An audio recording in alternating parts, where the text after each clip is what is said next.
Bonjour à tous. De mémoire de salon de l'agriculture, on n'avait jamais vu ça. La calamiteuse visite d'inauguration de Macron ce 24 février au salon de l'agriculture, on va la décortiquer point par point.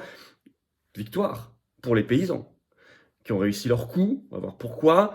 Des mensonges de Macron démasqués au grand jour, il est empêché, notamment ces mensonges sur l'Union européenne, et c'est très très important.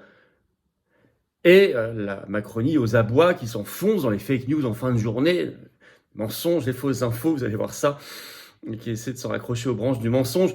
Et on va voir, et maintenant, qu'est-ce que le mouvement agricole est loin d'être terminé, au contraire. Il a capitalisé ce jour-là. Il a montré aux yeux de toute la France beaucoup de choses, il a démontré beaucoup de choses. Et donc comment on capitalise concrètement derrière? On va voir ça aussi. Vidéo importante, n'hésitez pas à la partager. Pour cela, vous abonner à cette chaîne YouTube en cliquant sur le petit bouton s'abonner en dessous. Un petit clic, c'est gratuit. Également à nous rejoindre aux Patriotes, adhérer ou faire un don. J'y reviens en fin de vidéo. Vous pouvez le faire dès maintenant. Les liens sont sous la vidéo en description. Et je vous invite vraiment à le faire. Le combat, il est là. On va parler du Frexit notamment dans cette vidéo. Et le Frexit, c'est invité au Salon de l'Agriculture. Ça, c'est extraordinaire aussi, formidable. D'ailleurs, nous, on y était. Moi, j'étais devant. On a fait un comité de sortie pour Macron avec beaucoup de militants parisiens après notre manif pour Parisiens et de France entière, d'ailleurs, patriotes, après notre manif pour Julian Assange, les libertés et les lanceurs d'alerte, qui fut un très grand succès. Mais ça, vous pouvez aller voir aussi sur mes réseaux sociaux. On fera sûrement un reportage aussi sur cette chaîne. Bref, merci de faire circuler cette vidéo. Et pour cela, n'oubliez pas, nous avons des rendez-vous. Le 29 février, jeudi prochain, je suis à Agen, grosse réunion publique à 19h, européenne 2024, Tour de France de la liberté. Petit formulaire d'inscription pour ceux qui veulent venir à Agen, c'est ouvert aux adhérents comme non-adhérents. Hein. Il y a du monde, beaucoup de monde. Et puis le 6 mars, mercredi 6 mars, je suis dans le Jura à Lons-le-Saunier. Il y a un autre formulaire d'inscription sous la vidéo en description. Merci de vous inscrire également si vous comptez venir. Il y a toujours notre pétition nationale contre le traité mondial sur les pandémies juridiquement contraignant de l'OMS. Vous pouvez la signer, elle est en lien également et la partager sous la vidéo en description. C'est très important. 15 semaines pour la mettre en échec. Tout est expliqué. Voilà, on y va. Alors, Paris gagné pour les paysans, ça c'est certain. On avait beaucoup parlé de cette préparation du salon vendredi dans notre direct. Et puis, vous allez voir, toutes les cases ont été cochées, parce que le plus important, Macron peut se targuer de dire j'ai fait 13 heures, je suis resté 13 heures sur le salon, ce qui ne veut rien dire. Un peu moins qu'en 2019, mais beaucoup quand même. Non, ce qui est intéressant, c'est qu'il a été démasqué en direct, y compris à la télévision, qui suivait tout ça. Alors, Paris gagné pour les paysans, on en avait parlé dans leurs objectifs dans ce direct de ma vidéo du 23 février. Macron a été empêché, largement. Même la presse, le grand public est obligé de le reconnaître. Le Monde, 24 février, qui parle de totale improvisation et fébrilité. Le Parisien, le même jour, qui parle d'une visite sous extrême tension. C'est inédit. Inédit. En des dizaines d'années d'inauguration par le président de la République du Salon de l'Agriculture, c'est inédit.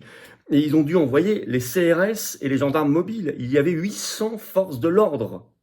Ça n'était plus le Salon de l'Agriculture, c'était le Salon des forces de l'ordre. Voilà. Salon de la police, si vous voulez. C'était plus le Salon de l'Agriculture. Même avec tôt le matin, les paysans avaient réussi à franchir les barrages, bravo, et à empêcher l'ouverture au public qui était prévue à 9h, qui a été décalée de plusieurs heures, et pas pu se faire en temps réel. Alors, c'était pas du tout contre le public, bien sûr. Puis il reste plusieurs jours là pour ceux qui veulent vraiment y aller. Mais c'était très fort parce que Macron y était. Ils ont franchi les barrages plusieurs fois.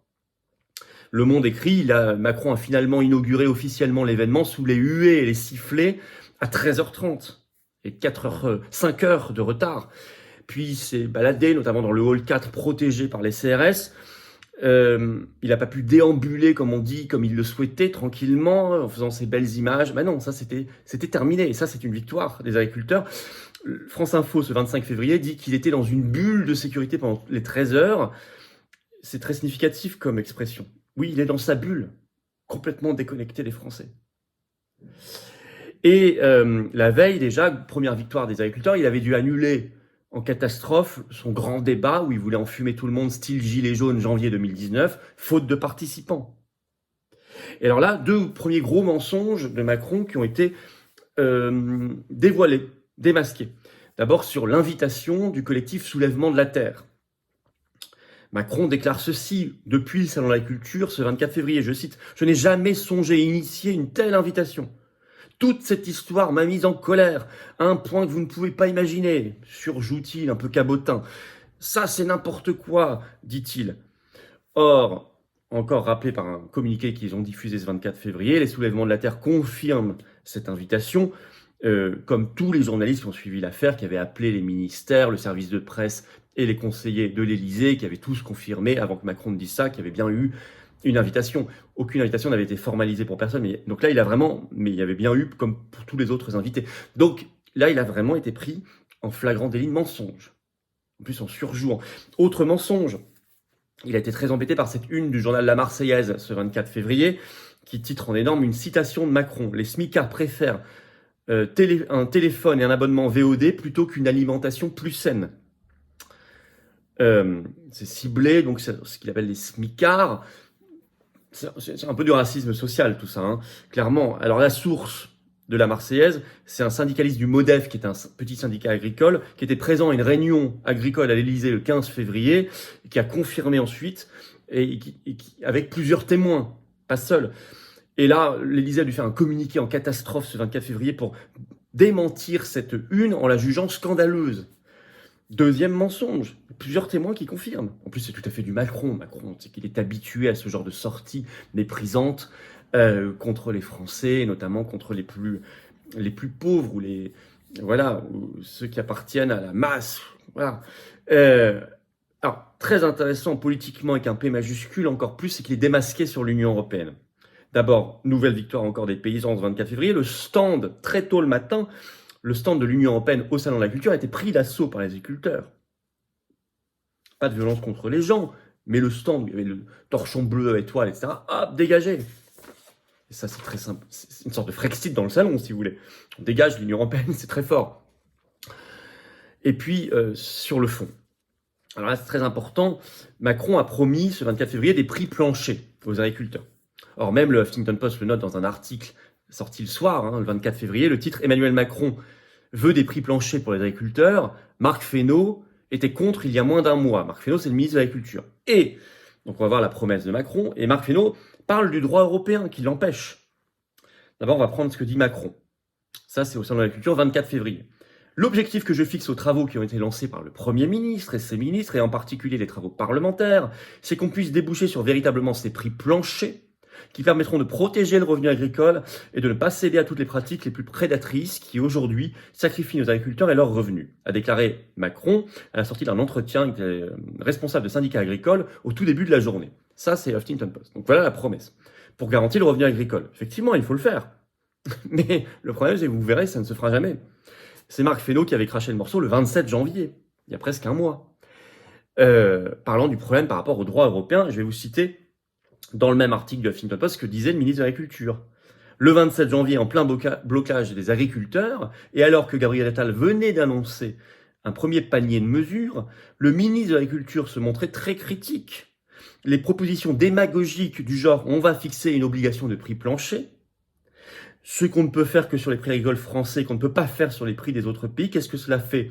Cela va mettre en concurrence déloyale les produits agricoles français, taclé Marc Fesneau, interrogé sur France Info. Donc, Fesneau nous dit, c'est une proposition démagogique, et nous aurons un problème de concurrence déloyale, parce que, de toute façon, nous allons nous retrouver dans une situation où il y aura concurrence déloyale des autres pays de l'Union européenne. Et pourquoi il y aura? Parce que le droit européen oblige à une ouverture totale des frontières et vous ne pouvez pas protéger vos productions nationales. Donc si vous mettez un prix plancher à vos productions nationales, les autres pays n'en mettront pas, Italie, Espagne, puissance agricole, ok. Ce qui serait pas forcément gênant, à condition que vous puissiez réguler ça par des barrières douanières, par exemple, ce que fait la Suisse, tous les pays du monde qui ont le droit de le faire, c'est-à-dire tous les pays qui ne sont pas dans l'Union européenne. Mais là, vous ne pouvez pas le faire puisque vous n'avez pas le droit de le faire. Patriotisme national, économique, agricole, alimentaire est interdit par le droit européen, strictement. Il n'y a aucune mesure possible, ni contingentement d'importation, ni quota, ni prix plancher à vos frontières, ni droit de douane, etc. Donc vous serez mis en concurrence déloyale et les gens vont acheter de l'italien ou de l'espagnol. Et donc vous verrez que les prix planchers ne se feront pas. Et c'est un mensonge sur le revenu agricole de Macron. Et c'est totalement lié à notre appartenance à l'Union européenne. D'ailleurs, le 24 février au soir, Huffington Post a essayé d'appeler le cabinet du ministre de l'Agriculture qui est resté muet. Alors sur l'argent de la PAC et l'Ukraine, autre mensonge de Macron.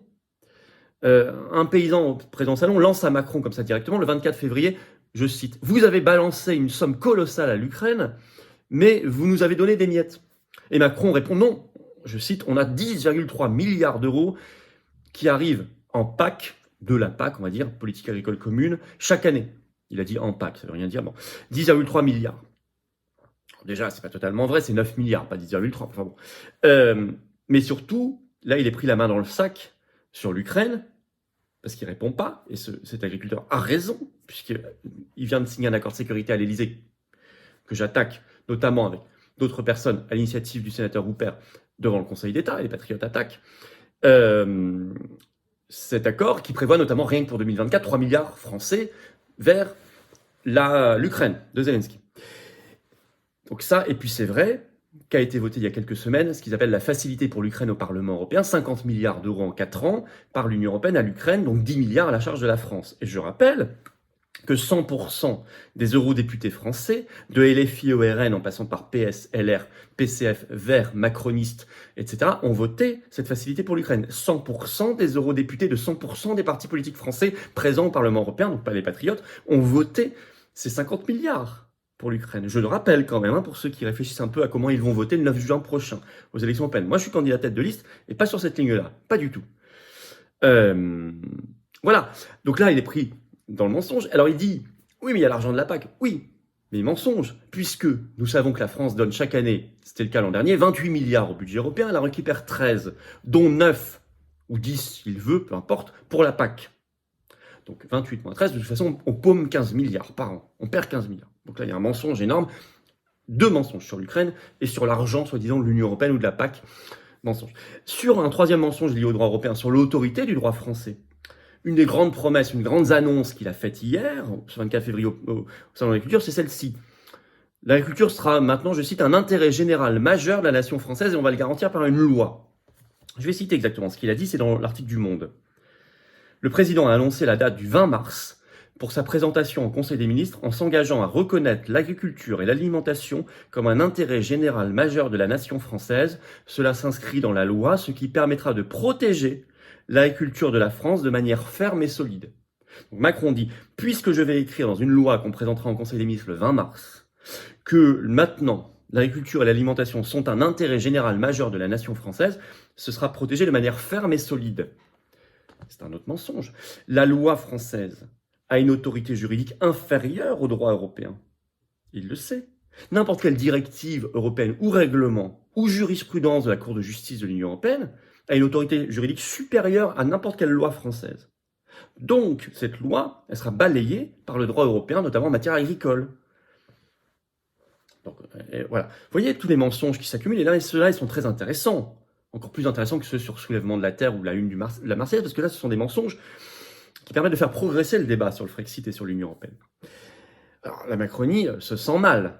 Elle est aux abois après cette journée catastrophe. Donc, multiplie les fake news. Alors, vous avez par exemple un macroniste, Benjamin Griveaux, qu'on connaît un peu différemment pour d'autres choses. Alors lui, carrément, sur Twitter, le 24 février, il a comparé ce qui s'est passé au Salon de la Culture, il a déploré, il a défendu Macron, il a comparé ça, je cite, à l'épisode du Reichstag. Il parle d'un remake, complètement. Alors là, on va chercher l'Allemagne nazie. Bon. Vous avez une députée macroniste des Yvelines qui s'appelle Nadia Hay, H-A-I, je sais pas comment on prononce, Nadia Hay ou Hay, je ne sais pas, et qui écrit sur son compte Twitter, je vais la citer, elle écrit ceci, sur la une de la Marseillaise dont je vous ai parlé. Jamais le président Macron n'a prononcé les mots sur les smicards qui lui ont été attribués par le journal de la Marseillaise. Méfiez-vous des fake news, car l'escroquerie intellectuelle de l'extrême droite atteint son paroxysme. Alors c'est très drôle, elle a même eu une note d'ailleurs, mise par les internautes sur son tweet, parce que dire que c'est de l'extrême droite, la Marseillaise est un journal communiste. Vieux journal communiste. Donc c'est comme, bon, vous voyez, ils vont vous chercher des choses comme ça. Alors, puis ce sont les Russes, évidemment. Mais ça, ils avaient déjà anticipé la veille sur LCI, 23 février, un truc délirant. Je vais vous citer quand même cet extrait incroyable de Pierre Servant, qui est le nouvel éditorialiste géopolitique TF1 LCI. Vous savez qu'il a toujours son bonnet noir là. ultra pro-OTAN, etc., et qui déclare « Influence russe, les services secrets français en alerte. Il y a une lecture, dit-il, de ce qui se passe dans la société. La cellule du 5e bureau du FSB, donc les services russes, travaille sur la question agricole et va essayer de produire des fausses informations. La cellule du 5e bureau du FSB travaille sur la question agricole française et va essayer de produire des fausses informations. » Donc, confirmation le lendemain, selon ces gens-là. Tout ce qui s'est passé, c'est un coup des Russes, encore une fois, comme tout. Les gilets jaunes, les manifs anti-pass, le Brexit, l'élection de Trump, la nouvelle élection de Trump peut-être dans quelques mois, etc. Voilà.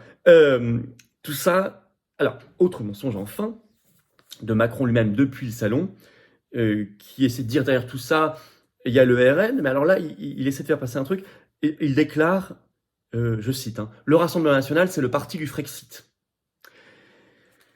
Parce qu'il veut absolument se créer un faux... C'est l'opposant de confort. C'est l'opposition contrôlée, c'est l'opposant choisi, vous avez compris, le RN. En disant, si vous n'êtes pas d'accord avec moi, vous votez RN. C'est grossier.